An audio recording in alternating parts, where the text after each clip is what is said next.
vais vous dire, je vais simplifier ça, je dis, nous sommes vivants. Le simple fait d'être vivant, ça veut dire que quelque part, vous êtes plugué dans la vie.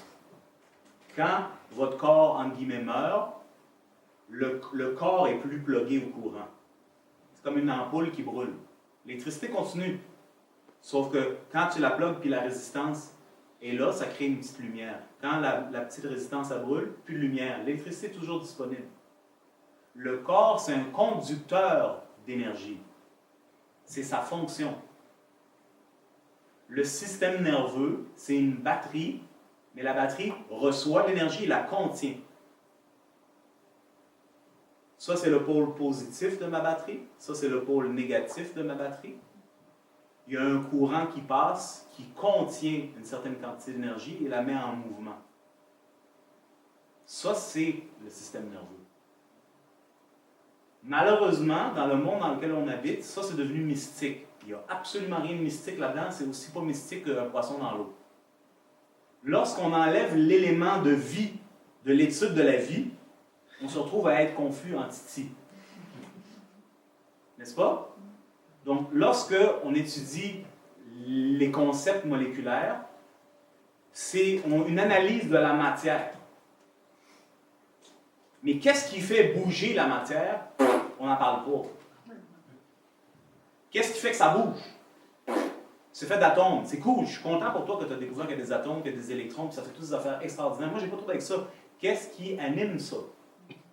Pas de réponse. Ça, c'est de l'ordre du mystique.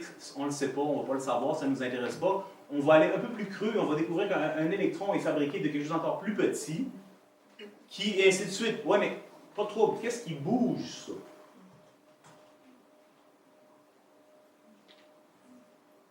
Ben, c'est la vie. La vie, c'est pas quelque chose j'ai pas besoin d'y croire. Tu es dedans.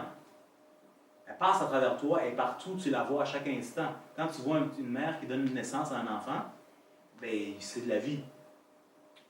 À chaque jour, tu vas au sel en espérant, ben, il y a un mouvement qui se passe, tu n'as rien fait. C'est une expression de la vie. Quand tu vas dehors, dimanche, il y a une éclipse de la lune. Advenant le cas que tu vois, qu'est-ce qui fait que ça se passe?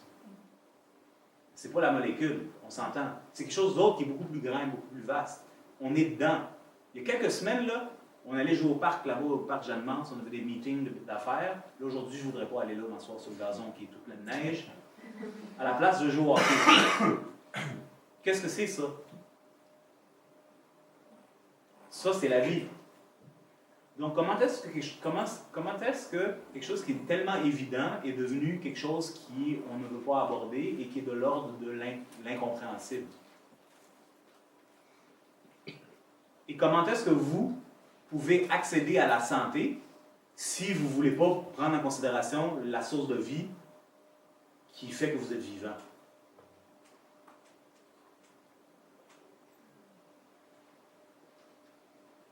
C'est pas mystique, c'est l'évidence même. C'est tellement évident qu'on n'a même pas besoin on n'y pense même plus. La problématique vient du fait qu'on ne la perçoit plus, cette énergie. Donc, quand un système nerveux, ça veut dire votre corps, est surtaxé et surchargé, par défaut, il se crispe, il se ferme et il limite, parce que la capacité de percevoir est fatiguée. La quantité d'attention que tu as est diminuée parce que tu es tellement préoccupé. Tu n'es plus disponible à percevoir tout le reste des choses qui se passent.